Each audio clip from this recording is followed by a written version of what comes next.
नमस्कार, मितेश बाळकृष्णजी कराय आपल्या सर्वांचे स्वागत करतो फिनिक्स अकॅडमी वर्धा या आपल्या युट्यूब चॅनल आणि फेसबुक पेजच्या लाईव्ह वरून।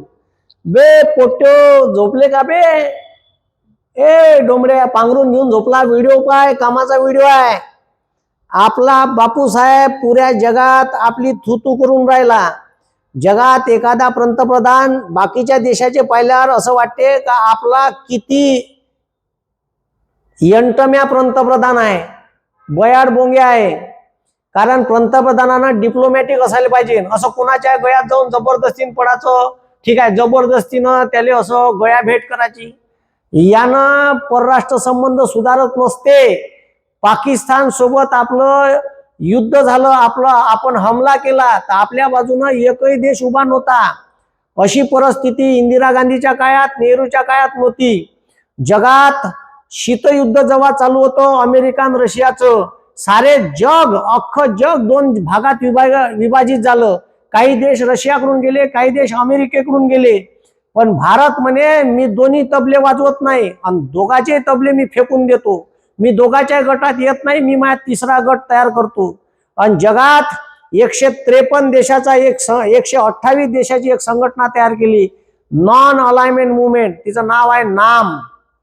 हे कोण केलं? तर हे नेहरूच्या पुढाकारानं त्यावेळेस झालं। पण जगात शीतयुद्ध होतं, बलाढ्य देश होता अमेरिका, आपल्याला वारंवार मदत करत होता रशिया, तरी नेहरूनं म्हणलं का आम्ही तुमच्याकडून येऊ नाही शकत, आम्हाला माफ करा। तर मार्शल टिटो युगोस्लावियाचा अध्यक्ष, ठीक आहे, त्याच्यानंतर मार्शल नाशेर इजिप्तचा राष्ट्राध्यक्ष, त्याच्यानंतर सुकीनामो हा इंडोनेशियाचा राष्ट्राध्यक्ष, आणि भारताचे पंतप्रधान पंडित जवाहरलाल नेहरू या लोकांनी मिळून जगात आम्ही तिसरी आघाडी अलिप्तवादी देशाची संघटना तयार केली। आम्हाला तुमच्या दोघांकडून याचं नाही, आम्ही तुमच्यापासून अलिप्त राहू।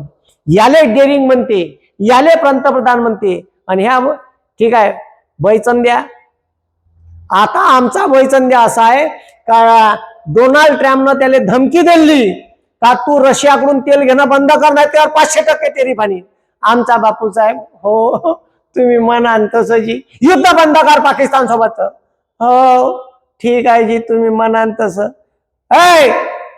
हे ब्रिक्सची परिषद आहे त्या देशातली कॅन्सल कर। अजी ते घेतली ना जी का म्हण लोक, अबा ठीक आहे ते आता नौदलाचा सराव आहे त्याच्यातून माघार घे। ठीक आहे तुम्ही म्हणता तर ठीक आहे। अबे म्हणजे एवढी लाजीरवाणी परिस्थिती। आता रशिया ब्रिक्स परिषद कायले म्हणते समजून घ्या। अमेरिकेच्या डॉलरले, म्हणजे जगातला बंदा व्यापार हा डॉलर मध्ये चालते। म्हणून भारत स्वतंत्र झाल्यावर, ए भाऊ, जेव्हा भारत स्वतंत्र झाला तेव्हा $1 बरोबर 1 रुपया होता। म्हणजे 1 रुपया मोजून दिला, 1 रुपया मोजून दिला तर $1 भेटे म्हणलं 1947 ले। आज परिस्थिती अमेरिकेनं अशी बनवली का $1, ठीक आहे, आता आपल्याला मोजून द्या लागते 92 रुपये, ठीक आहे, तेव्हा कुठं आपल्याला $1 भेटते। अशी परिस्थिती अमेरिकेनं कशी बनवली? दुसरं महायुद्ध झाल्यावर जगाला शहाणपण सांगितलं, अबे युद्धानं भलं होत नाही, बुद्धानं भलं होते। अबे बयाड बोंगे तुम्ही आहे का? ठीक आहे, कोणानं युद्धानं कोणाचं भलं झालं? एक काम करा, जगातला व्यापार माया पैशात करा। बंद दुसऱ्या महायुद्धात अमेरिकेत एकही युद्ध झालं नाही। ह्या चादल्यानं दुसऱ्याले लष्करी साहित्य इकलं, बमाड पैसा कमावला, लोकांवर कर्ज करून ठेवलं, फेडा लेको साले, द्या आमचे पैसे नाही तुझ्या देश दे माया नाव करून। बंद्या जगावर कर्ज केलं आणि जगाला सांगितलं आता तुम्ही नेस्तनाबूत झाले आहे, तुम्हाला कर्ज लागलं आमच्याकडे या। याच्यासाठी 2 बँका तयार केल्या, IMF इंटरनॅशनल मॉनिटरी फंड, मुख्यालय वॉशिंग्टन DC, दुसरी जागतिक bank IBRD international bank of reconstruction and development. या आणि ह्या दोन्ही बँकेत सगळ्यात जास्त शेअर कोणाचे? अमेरिकेचे। आता ऐकून कुणाच्या मनात ही बँक? अमेरिका। बंद्या जगाला ह्या बँकेने कर्ज वाटलं, कर्जबाजारी करून ठेवलं।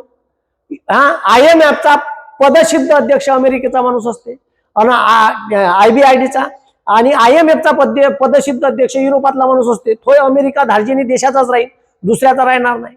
आता बंद्या जगाचा व्यापार तुम्ही काय न करा, आमच्या डॉलरमध्ये करा।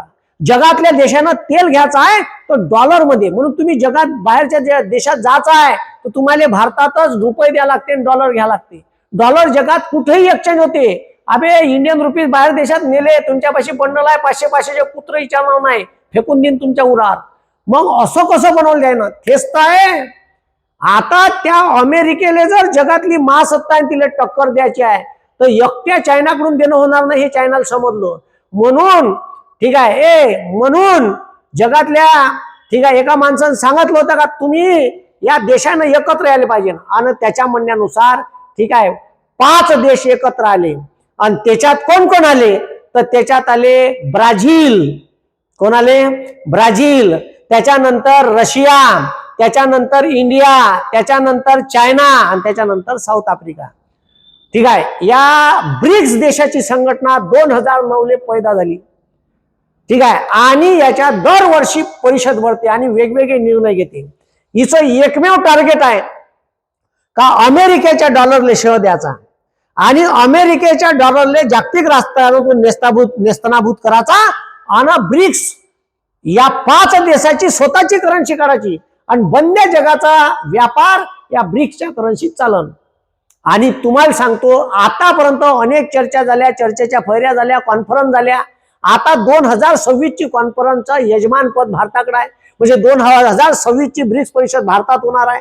आणि आता ह्या डोनाल्ड ट्रम्प वारंवार असा आपल्याला धमक्या देते. ठीक आहे. आता त्यानं सांगितलं का चला ठीक आहे माघार घ्या, चाबंदार बंदरातून तुम्ही माघार घ्या. लगेच डोनाल्ड ट्रम्पने चाबंदार बंदर सोडलं, त्याच्यावर व्हिडिओ घेतला, पाहून घ्या, खतरनाक व्हिडिओ आहे. अरे पंतप्रधान डिप्लोमॅटिक असला पाहिजे, आंतरराष्ट्रीय राजकारणात इंदिरा गांधी सारखा दबदबा असला पाहिजे. अबे ऐके ना इंदिरा गांधी, समजलं का? ठीक आहे. अमेरिकेच्या राष्ट्राध्यक्षाने वेन होता दिला भेटायले. ठीक आहे. तर डायरेक्ट त्याचा फोनच नाही उचलला होता. आम्ही आमच्या देशाचं का करायचं पाहून घेईन म्हणे. तू कोण म्हणे बसल्या, माया देशात का चालू आहे सांगीन तुले. माया देशाचं राजकारण मी माया पद्धतीने चालली. अमेरिकेनं 7 लष्करी जहाज भारतावर हमला करायला पाठवले होते तरी भेली नाही. बंद्या एक्का कुराडीत 2 तणके गेले, पाकिस्तानाचे 2 तुकडे केले. ठीक आहे. पाकिस्तान बांगलादेश. ठीक आहे. याले हिम्मत पाहिजे, कलेजा पाहिजे. ठीक आहे. इंदिरा गांधी सारखं बनणं सोपं नाही, निवड तोंडानं बचल बचल केल्यानं नाही होत. मग आता लक्ष द्या, आता हे ब्रिक्स परिषद जे आहे ज्याच्यात ब्राझील, रशिया, ठीक आहे, इंडिया, चायना आणि साऊथ आफ्रिका, जगातला एकूण लोकसंख्येच्या 40% लोकसंख्या या देशात आहे. म्हणजे या 5 देशात जगाच्या एकूण लोकसंख्येच्या 40% लोक आहे. जगाच्या एकूण व्यापाराचा 16% व्यापाराचा हिस्सा या देशाचा आहे, 5 देशाचा.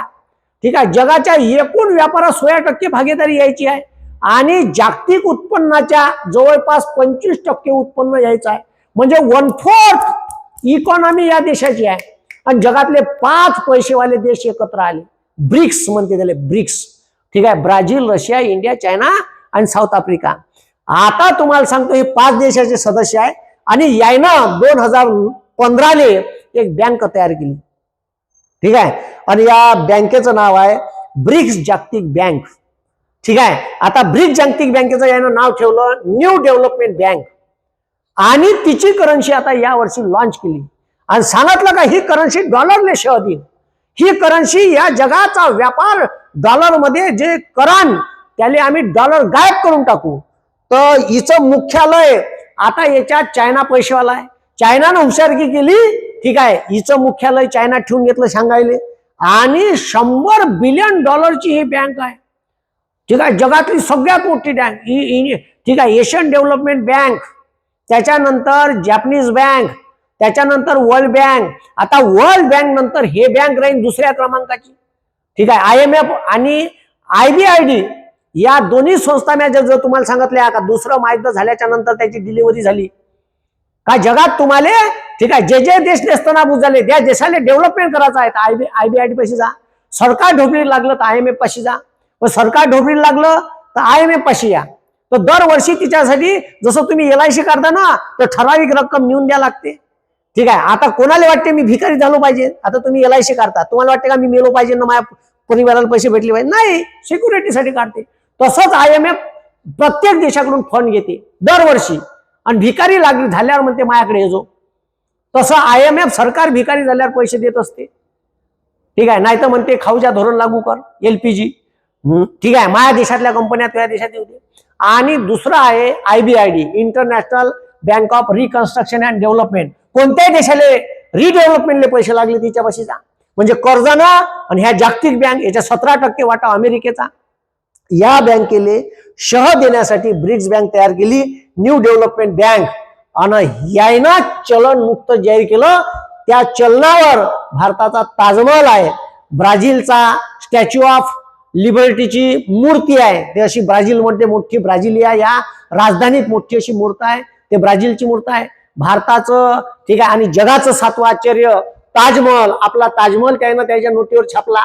असं प्रत्येक देशाचं त्यानं एक एक सिम्बॉल, आता चायनाचा तो जो नाग आहे जो तुम्हाला दाखवते तो छापला आहे. ठीक आहे, 5 देशाचे नाव आहे, 5 देशाचे झेंडे आहे, हे 100 ठीक आहे, हे 100ची नोट आणि हे 50ची नोट. तर हे चलन ब्रिक्सनं नवीन काढलं आणि आता ते डॉलरला शह देणार. म्हणून आता करायचं का, तर ती पापड गरम झाला डोनाल्ड ट्रम्पचा. डोनाल्ड ट्रम्प म्हणते बंद्या जगाचा ठेका माझ्याकडे आहे. आता भारताचं यजमानपद 2026चं भारताकडे आहे ब्रिक्सचं, आणि त्याच्यात या वर्षी 5ही देशानं मिळून ठरवलं का नौदलाचा लष्करी सराव आपण एकत्र करू. आणि हे लष्करी सराव एकत्र करण्यामागचा मेन उद्देश होता का हे जे डोनाल्ड ट्रम्प कोणाली म्हणते 500% टॅरिफ बंद कर, मी म्हणते इराणवर हमला करीन, ठीक आहे, युगोस्लावियाच्या राष्ट्राध्यक्षाला रातून, आपला व्हेनेझुएलाच्या राष्ट्राध्यक्षाला रातून उचलून नेलं आणि तिची इकॉनॉमी डायरेक्ट 0 केली. आता तिथं एवढी महागाई वाढली काय एक ब्रेड विकत घ्यायला 13 लाख रुपये द्यायला लागून राहिले. सांगा, पुरी डिस्ट्रॉय करून टाकला देश, आणि तिचा राष्ट्राध्यक्ष स्वतःला घोषित करून टाकलं. आणि तो म्हणते, आणि व्हेनेझुएलातून तेलाचं जहाज रशियाला जात होतं, ते जहाज सुद्धा अटॅक करून आपल्या ताब्यात घेऊन टाकलं. हे जे उलटपुरे धंदे चालू आहे, याले जर टक्कर द्यायची आहे तर या ब्रिक्सनं एकत्र राहणं गरजेचं आहे. ठीक आहे, आणि म्हणून आपण डिप्लोमॅटिक कसं राहिले पाहिजे. ठीक आहे, जर डोनाल्ड ट्रम्प भारताचं परराष्ट्र धोरण ठरवत असाल का तुला कोणासोबत कसं वागायचं हे मी सांगीन, आणि मी सांगीन तसं वागायचं, अगाऊ कारभार करायचं नाही. तर मला असं वाटते का मोदीच्या अनेक शिड्या याच्यापाशी लटकून आहे. ठीक आहे, आणि ह्या शिड्या ठीक आहे डोनाल्ड ट्रम्पपाशी आहे, म्हणून आमचा बापूसाहेब काहीच बोलायला तयार नाही. तर बापू थोडेसे यायच्या देशाकडून शिका. ठीक आहे, का बोलायला लावते साल. ठीक आहे, याले वारंवार आमचा बापूसाहेब घेत आहे, आणि हे आपल्या मताने निर्णय घेत आहे. आता हे 4 देश ठीक आहे नौदलाच्या सरावात राहणार आहे, आणि आपणच आपला नौदलाचा सराव ठीक आहे आपल्या शिकडं चाबूक डुबूक एखाद्या डोहात करू असं मला वाटते. थोडाशी लाज शरम इका. ठीक आहे, नाही तर सोडा हे पंतप्रधान पद जमत नसन तर दुसऱ्याला बसवा बाबा, आणि आमच्या देशातून रजा घ्या, फिर झोला ले लियो और हिमालय में तपस्या लिए चले जाओ. एवढीच मी गुजारिश मोदी साहेब तुम्हाला करीन. लय झालं तुमचं, तुमच्याकडून देश सांभाळणं होत नाही. ठीक आहे, नाही तर या देशाचा तुम्ही तसाही सत्यानाश केला आहे, देशाला 20 वर्ष मागं नेला आहे, पुन्हा अजून सत्यानाश करू नका, आणि युवा पिढी या जगातल्या या देशातल्या बर्बाद करू नका, एवढी विनंती मी तुम्हाला करीन. आणि हे बाकीचे देश जसे वागते तसे थोडेसे वागा. ठीक आहे, इंग्लिश धडानगतीची समजत नाही का, बयाडबोंगे पंतप्रधान असंच होते, अनपढ पंतप्रधान आणि डुप्लिकेट डिग्रीचा पंतप्रधान बनवल्यात. म्हणून आपली जगात कुठंतरी नाचक्की नाही झाली पाहिजे. ठीक आहे, आपल्या देशाचा पंतप्रधान शिकला सवरला असला पाहिजे, असा पंतप्रधान बनवा. ठीक आहे, एवढीच मी विनंती तुमच्या सर्वांना करीन. ह्या व्हिडिओ आवडला तर लाईक करा, शेअर करा आणि सबस्क्राईब करा आणि समोर पाठवा. कारण उद्या या देशावर वाईट वेळ आली तर मला वंजा नका. मी तुम्हाला जागृत करायचं काम नेहमीच करत आहे. धन्यवाद. जय हिंद, जय महाराष्ट्र.